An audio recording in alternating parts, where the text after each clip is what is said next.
Immanuel Kant adalah salah satu tokoh paling berpengaruh dalam sejarah filsafat. Ia memberikan dasar penting bagi pemikiran modern tentang moralitas, kebebasan, pengetahuan, dan tanggung jawab manusia sebagai makhluk rasional. Pengaruhnya tidak terbatas pada dunia akademik, tetapi juga masuk ke dalam sistem hukum, pendidikan, dan cara kita memandang peran individu dalam masyarakat. Filsafatnya berangkat dari pertanyaan-pertanyaan dasar yang ia anggap perlu dijawab dengan serius. Apa yang bisa saya ketahui? Apa yang seharusnya saya lakukan? Apa yang boleh saya harapkan? Dan apa itu manusia? Video ini akan membahas secara sistematis filosofi Kant dan latar hidupnya, memahami bagaimana ia berpikir, mengapa pikirannya berpengaruh, dan apa hubungannya dengan persoalan yang kita hadapi hari ini.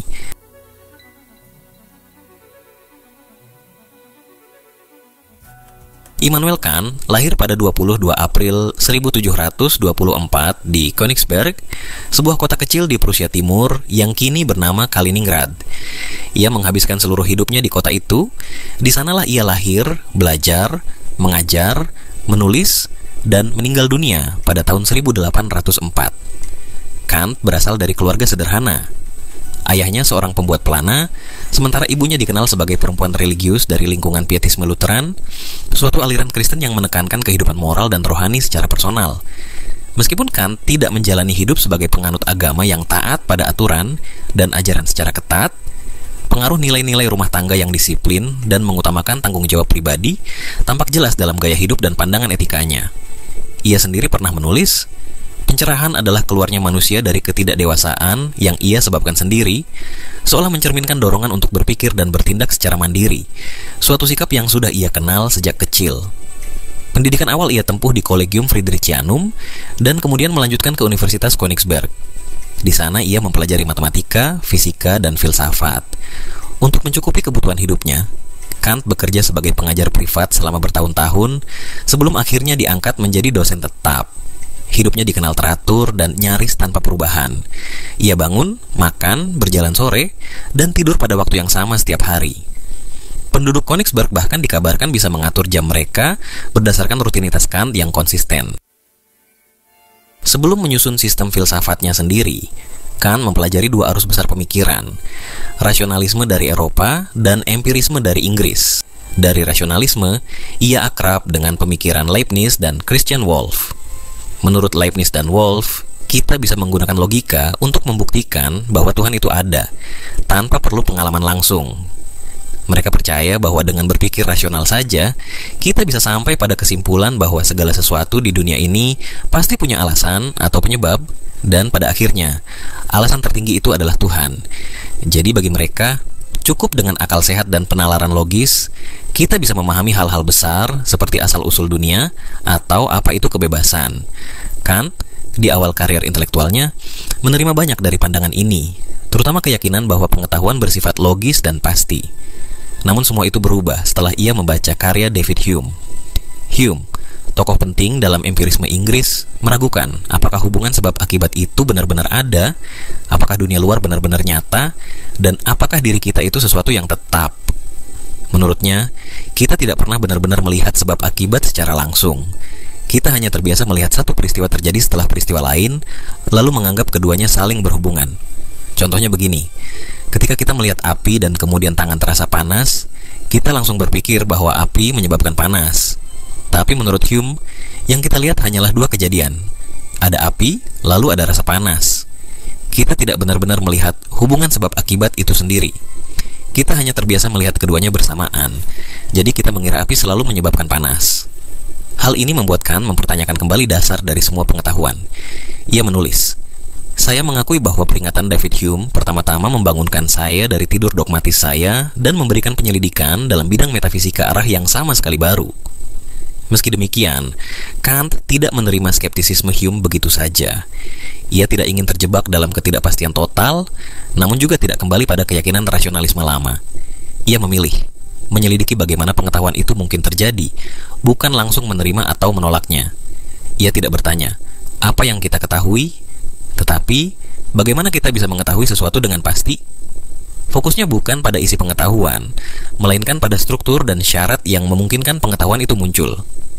Dalam Critique of Practical Reason, ia menulis, pikiran tidak dapat memperoleh hukum dari alam, melainkan pikiranlah yang memerintah alam melalui hukumnya sendiri.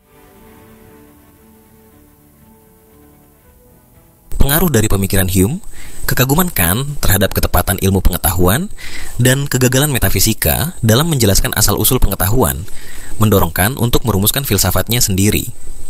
Dalam Critique of Practical Reason, ia menolak klaim bahwa manusia dapat mengetahui hakikat segala sesuatu di luar pengalaman.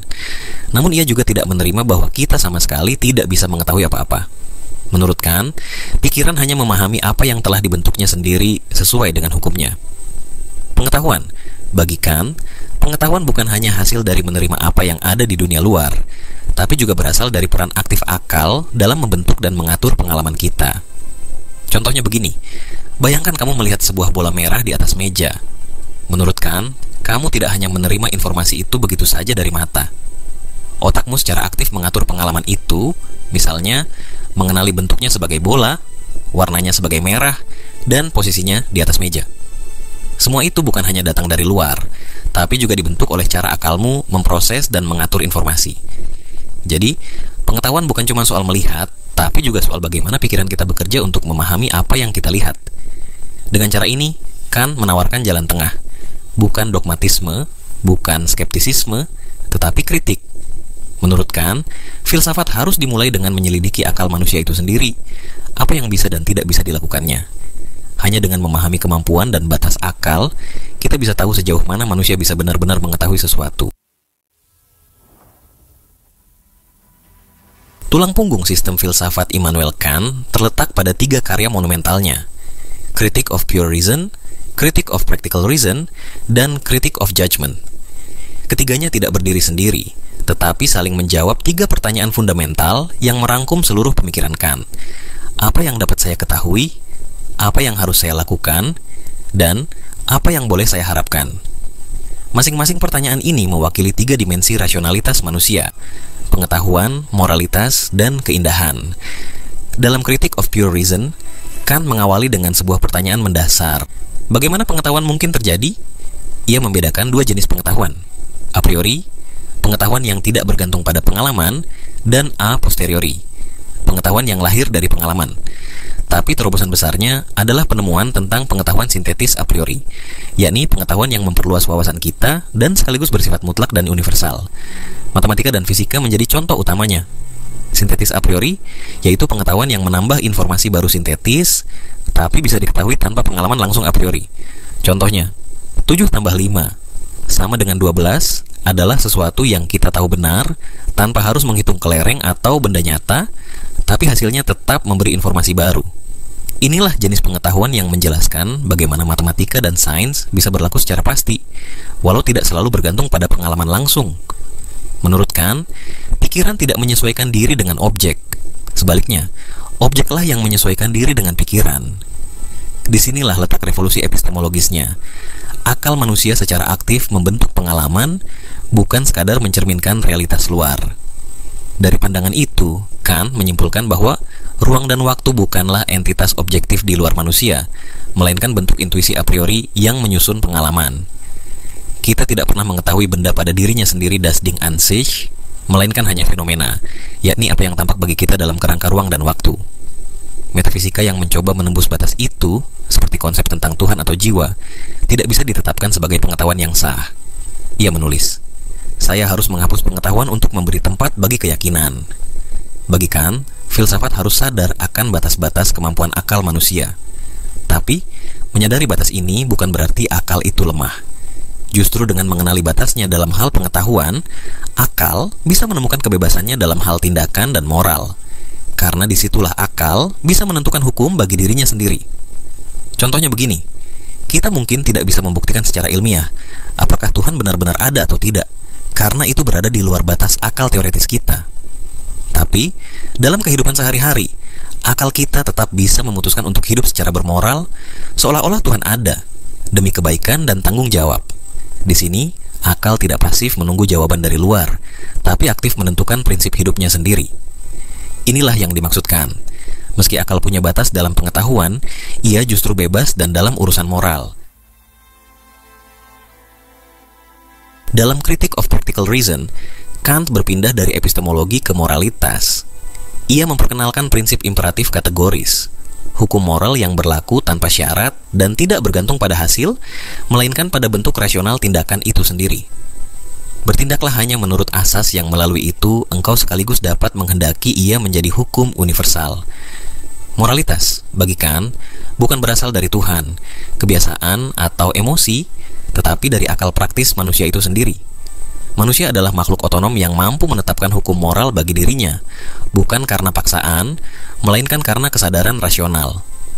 Inilah inti dari kebebasan sejati, bukan kebebasan untuk mengikuti keinginan, tetapi kemampuan untuk tunduk pada hukum moral yang kita ciptakan sendiri melalui akal.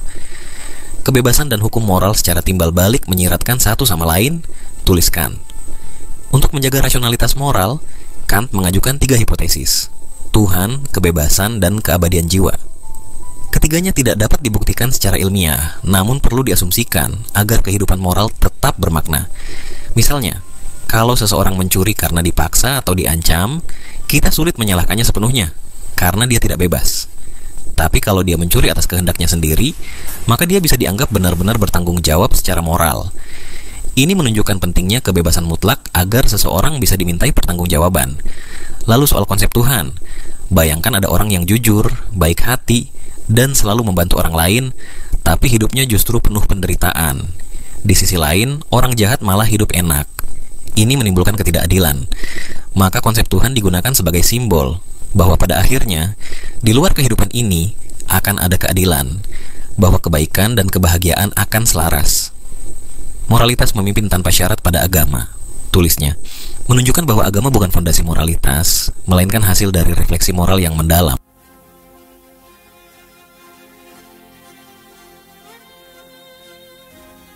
Dalam karya terakhirnya, Critique of Judgment, Kant membahas dimensi keindahan dan tujuan dalam alam.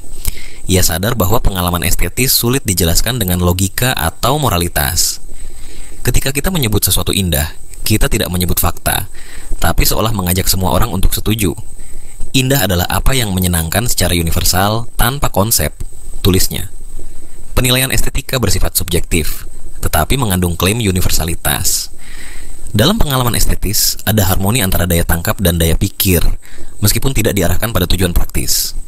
Selain estetika, Kant juga mengulas teleologi, cara kita memahami organisme dan dunia hidup seolah-olah memiliki tujuan. Ia tidak menyatakan bahwa alam benar-benar memiliki maksud, tetapi mengakui bahwa berpikir secara teleologis adalah strategi akal manusia untuk memahami kompleksitas hidup.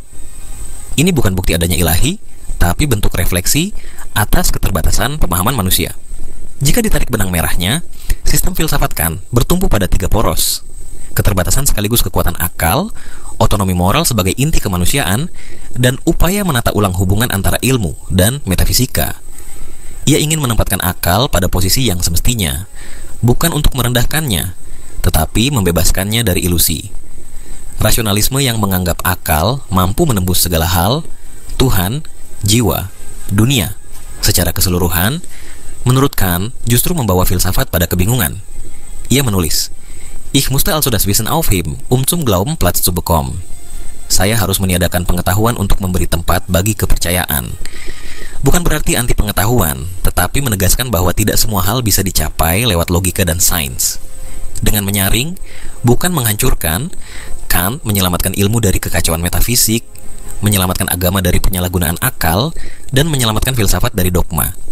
Dalam etika, ia mengakar pada prinsip bahwa manusia adalah tujuan, bukan alat.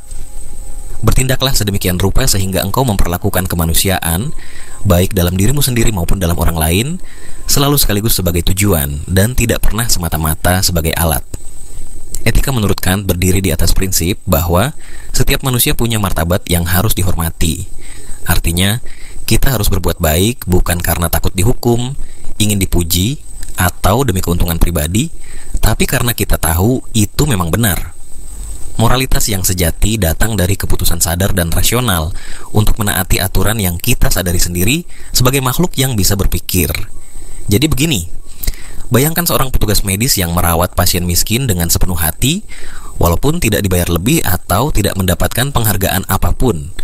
Dia melakukannya bukan karena takut aturan rumah sakit atau karena berharap dipuji, tapi karena dia sadar bahwa semua orang, kaya atau miskin, punya nilai yang sama sebagai manusia dan berhak diperlakukan dengan hormat. Tindakan ini mencerminkan etika universal, menghormati martabat manusia, bukan karena konsekuensinya, tapi karena itu memang kewajiban moral. Inilah dasar dari hak asasi manusia dan hukum yang adil di masyarakat, bahwa setiap orang, tanpa memandang latar belakang, punya hak dan nilai yang harus dihargai, karena mereka adalah manusia yang bisa berpikir dan membuat keputusan moral. Sementara itu, metafisika tidak dibuang oleh Kant, tapi dibentuk ulang. Pertanyaan-pertanyaan besar seperti apakah Tuhan ada, apakah jiwa abadi, atau apakah manusia bebas, memang tidak bisa dijawab lewat ilmu pengetahuan atau pengalaman langsung, karena hal-hal itu tidak bisa dilihat, disentuh, atau diuji seperti benda di laboratorium. Tapi bukan berarti pertanyaan-pertanyaan itu tidak penting. Kita tetap bisa memikirkannya secara rasional, sebagai bagian dari pencarian makna hidup. Misalnya, ketika kita menatap lukisan yang indah, atau melihat matahari terbenam, ada rasa kagum yang tidak bisa dijelaskan sepenuhnya oleh sains. Kita bisa tahu apa itu cahaya, warna, atau bagaimana mata memproses gambar, tapi rasa indah itu sendiri bukan hal yang bisa diukur secara ilmiah. Disinilah Kant, dalam bukunya Critique of Judgment, menunjukkan bahwa ada ruang dalam hidup manusia, seperti seni, keindahan, dan moralitas, yang tidak bisa dijelaskan secara objektif oleh ilmu saja. Disinilah filsafat memainkan peran sebagai jembatan antara dunia empiris dan dunia nilai. Ia tidak menutup pintu bagi pencarian makna, tetapi mengingatkan agar kita berhati-hati, agar filsafat tidak menjadi mitos baru. Pemikiran Kant yang paling komprehensif dan tetap relevan hingga hari ini terangkum dalam esainya Was ist Aufklärung? Apa itu pencerahan? Ia menulis, Sapere aude, beranilah untuk berpikir sendiri. Ini ajakan radikal agar manusia keluar dari ketidakdewasaan yang dibuat sendiri, yakni kecenderungan bergantung pada otoritas luar, agama, negara, atau tradisi. Ia menuntut keberanian berpikir mandiri, mempertanyakan, menjelajahi, dan mencari pengetahuan baru. Meskipun pemikiran Kant sangat berpengaruh dalam sejarah filsafat, banyak filsuf setelahnya merasa bahwa sistem filsafatnya terlalu kaku dan sulit diterapkan. Kritik-kritik ini datang dari berbagai sudut pandang. Ada yang mempertanyakan batasan-batasan akal dan pengetahuan yang Kant tetapkan, ada pula yang menolak universalitas moralitasnya, bahkan menganggap sistemnya terlalu mekanis dan tidak cukup memberi ruang pada kebebasan, kreativitas, dan kehidupan nyata manusia. Di antara para pengkritiknya, kita mengenal nama-nama besar seperti Johann Gottlieb Fichte, Friedrich Schelling, G.W.F. Hegel, Arthur Schopenhauer, dan Friedrich Nietzsche. Masing-masing membawa arah pemikiran baru yang sekaligus merupakan perluasan maupun pembongkaran atas warisan Kant. Johann Gottlieb Fichte, misalnya, memulai karir filsafatnya sebagai pengagum Kant, tetapi kemudian menilai bahwa Kant terlalu membatasi kemampuan akal manusia. Menurut Fichte, subjek tidak hanya pasif mengorganisasi pengalaman melalui kategori a priori, seperti yang dikemukakan dalam Critique of Pure Reason, melainkan juga aktif menciptakan realitas itu sendiri. Ia menyatakan, "The I posits itself absolutely," aku menegaskan dirinya secara absolut, yaitu bahwa kesadaran subjektif adalah titik awal yang tidak dapat dikurangi. Aku adalah dasar dari semua pengalaman, dan tidak dapat dijelaskan oleh sesuatu yang lain. Ia menegaskan dirinya sendiri sebagai sumber utama dari realitas yang dialami. Kritik Fichte mengarah pada pemisahan antara subjek dan objek dalam epistemologi Kant yang menurutnya terlalu kaku, sehingga pengetahuan terlihat sebagai hasil akhir dari mesin, bukan tindakan sadar yang hidup. Dengan mengganti pemikiran Kant yang berpusat pada benda pada dirinya sendiri, das Ding an sich, dengan kesadaran sebagai pusat realitas, Fichte mendorong filsafat menuju idealisme mutlak, suatu langkah yang bagi banyak filsuf kemudian menjadi pengantar menuju Hegel. Friedrich Schelling, filsuf yang dekat dengan gerakan romantik, melangkah lebih jauh dalam menggabungkan alam dengan subjek. Ia menolak pemisahan Kant antara fenomena dan noumena sebagai dualisme yang tidak realistis. Menurut Schelling, nature is visible spirit, spirit is invisible nature. Alam adalah roh yang tampak, roh adalah alam yang tak tampak. Menyatakan bahwa alam dan roh saling terkait dan saling melengkapi. Alam adalah manifestasi fisik dari roh, sementara roh adalah prinsip yang mendasari alam. Meskipun kita hanya dapat melihat alam secara fisik, roh hadir di setiap aspek alam, memberikan makna dan tujuan. alam tidak boleh dilihat hanya sebagai arena hukum-hukum mekanis yang terpisah dari manusia, melainkan sebagai satu totalitas yang hidup dan berkembang bersama kesadaran. Kritik Schelling terhadap Kant juga menyasar pada etika, di mana ia merasa bahwa moralitas Kant terlalu jauh dari dunia nyata. Kant memisahkan moral dari alam dan dari kepentingan apapun, tetapi Schelling percaya bahwa justru dalam alam moralitas bisa diwujudkan secara konkret, dalam bentuk kehidupan yang bersatu dengan alam dan jiwa kosmis. Hegel pun melanjutkan kritik terhadap Kant dengan cara yang lebih radikal. Ia menilai Kant gagal mengatasi dikotomi antara subjek dan objek, antara kebebasan dan hukum moral, dan antara akal dan sejarah. Dalam Phenomenology of Spirit, Hegel memperkenalkan gagasan dialektika, di mana kesadaran berkembang melalui negasi dan sintesis, bukan dalam struktur tetap seperti dalam sistem Kant. Hegel mengatakan, apa yang rasional adalah aktual, dan apa yang aktual adalah rasional. Apa yang rasional adalah nyata, dan apa yang nyata adalah rasional. Frasa ini menyatakan bahwa realitas pada dasarnya adalah rasional, dan bahwa akal adalah kekuatan yang membentuk realitas. Apa yang terjadi di dunia ini sesuai dengan prinsip-prinsip akal, dan apa yang sesuai dengan akal pasti akan terjadi. Baginya, kenyataan tidak bisa dipahami jika kita memisahkan moralitas dari konteks sejarah dan masyarakat. Kant, menurut Hegel, terlalu menekankan hukum moral internal, sementara etika sejati harus dimaknai sebagai Sittlichkeit, yakni kehidupan etis yang konkret dalam komunitas historis.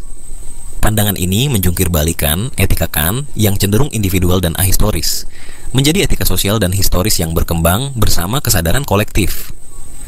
Arthur Schopenhauer, meskipun sangat menghormati Kant dan menyebutnya sebagai the greatest thinker of modern times, pemikir terbesar di zaman modern, tetap menolak fondasi rasionalitas Kant. Dalam karyanya Die Welt als Wille und Vorstellung, ia berargumen bahwa dunia sebagaimana kita pahami adalah hasil representasi dari kehendak yang buta dan irasional. Jika Kant menyatakan bahwa akal mampu memahami struktur pengalaman melalui kategori-kategori a priori, maka Schopenhauer menambahkan bahwa semua itu hanya permukaan dari sesuatu yang lebih dalam, yaitu kehendak yang tak bisa dijelaskan oleh akal. Baginya, the will is the thing in itself, artinya kehendak, bukan akal, adalah inti terdalam dari realitas. Dalam hal ini, Schopenhauer membawa kita pada pemahaman baru tentang penderitaan, hasrat, dan absurditas kehidupan yang tak bisa diselesaikan oleh moralitas Kant yang kaku.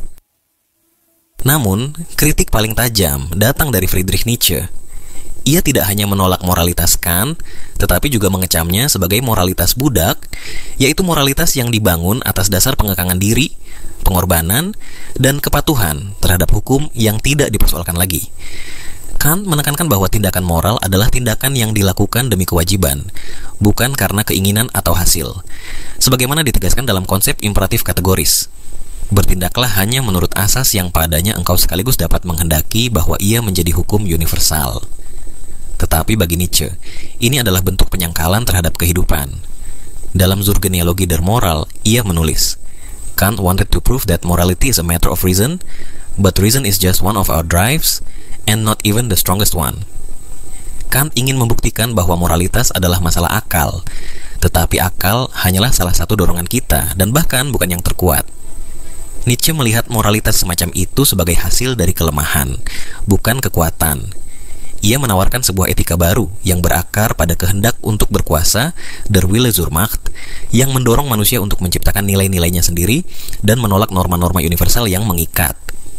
Semua kritik ini menunjukkan bahwa meskipun Kant berusaha membangun sistem filsafat yang kokoh dan rasional, tetap saja pemikiran manusia terus bergerak melampaui batas-batas yang ia tetapkan. Fichte memperluas subjektivitas, Schelling menghidupkan kembali alam sebagai kesatuan spiritual, Hegel memperkenalkan dialektika historis, Schopenhauer membuka sisi gelap eksistensi, dan Nietzsche menyerukan revolusi nilai. Meski demikian, tidak ada satupun dari mereka yang bisa melepaskan diri sepenuhnya dari Kant. Pemikirannya tetap menjadi fondasi, sekaligus batu sandungan, yang memaksa generasi berikutnya untuk terus bertanya, menolak, membangun ulang, dan mendekonstruksi. Dengan demikian, kritik terhadap Kant tidak harus dilihat sebagai penolakan mutlak, melainkan sebagai proses alami dalam dinamika filsafat. Seperti yang dikatakan oleh Nietzsche sendiri, one repays a teacher badly if one always remains nothing but a pupil. Orang yang berutang budi kepada guru, tetapi selamanya hanya menjadi murid, adalah orang yang tidak tahu berterima kasih. Kant membuka ruang bagi diskusi dan perdebatan terus-menerus mengenai apa yang dapat kita ketahui, apa yang harus kita lakukan, dan bagaimana seharusnya kita hidup. Justru karena keberanian Kant untuk merumuskan batas-batas akal dan moralitas itulah, filsafat berkembang melampaui dirinya dan tetap relevan hingga hari ini, baik sebagai sistem yang dianut maupun sebagai tantangan yang harus terus dilampaui. Pemikiran Kant bukan hanya mengguncang dunia filsafat, tapi juga menyentuh banyak sisi kehidupan lain, hukum, politik, sains, hingga seni. Meski sering disebut sebagai filsuf yang sulit dipahami, gagasan-gagasannya menjadi fondasi bagi banyak hal yang sekarang terasa biasa. Dari cara kita berpikir soal moralitas, hingga bagaimana kita memahami keindahan. Dalam dunia etika, misalnya, Kant memperkenalkan prinsip imperatif kategoris, bahwa kita harus bertindak seolah-olah aturan kita bisa berlaku untuk semua orang. Ini bukan sekadar teori abstrak, tapi menjadi dasar dari konsep hak asasi manusia. Kant menolak ide bahwa manusia bisa diperlakukan sebagai alat dan menekankan bahwa setiap orang adalah tujuan itu sendiri. Pemikir besar seperti Fichte, Hegel, sampai John Rawls banyak terinspirasi oleh pandangan ini. Bahkan, Deklarasi Universal Hak Asasi Manusia tahun 1948 masih mencerminkan semangat moralitas universal Kant. Dalam pendidikan, Kant juga punya pengaruh yang besar. Ia percaya bahwa akal adalah inti dari kebebasan dan bahwa pendidikan harus melatih manusia untuk berpikir kritis, bukan sekadar menghafal. Tujuan utama pendidikan, menurutnya, bukan mencetak manusia pintar, tapi manusia yang bisa berpikir mandiri dan bertanggung jawab secara moral. Gagasan ini masih digunakan dalam sistem pendidikan modern yang menekankan kebebasan berpikir dan tanggung jawab sosial. Di bidang hukum, Kant menekankan pentingnya kebebasan dan kesetaraan di depan hukum. Ia percaya bahwa hukum yang adil adalah hukum yang bisa diterima oleh akal setiap orang secara universal. Jadi, hukum tidak boleh berpihak, tidak boleh diskriminatif. Ini sangat memengaruhi bagaimana kita membayangkan keadilan hari ini, di mana semua orang, tanpa memandang status atau asal-usul, harus diperlakukan dengan martabat yang sama. Dalam ilmu pengetahuan, Kant memberikan sumbangan besar lewat pemisahannya antara dunia fenomena dan noumena. Ia mengakui pentingnya metode ilmiah dalam memahami dunia fisik, tapi juga mengingatkan bahwa ada batas-batas yang tak bisa dijangkau oleh sains. Ia mengajarkan bahwa akal manusia bukan hanya pasif menerima kenyataan, tapi juga aktif membentuk pengalaman. Ini jadi dasar dari banyak teori kognitif modern, bahkan memengaruhi bidang psikologi dan ilmu sosial. Di sisi estetika, Kant lewat Critique of Judgment berbicara soal keindahan dengan cara yang menarik. Ia bilang bahwa penilaian estetis itu subjektif, tapi tetap punya dimensi universal. Meskipun rasa indah itu personal, kita masih bisa membicarakannya dengan orang lain dan berharap mereka bisa memahami. Gagasan ini masih memengaruhi kritik seni hari ini, bahwa seni bisa bersifat pribadi, tapi tetap punya nilai bersama yang bisa dijangkau lewat nalar.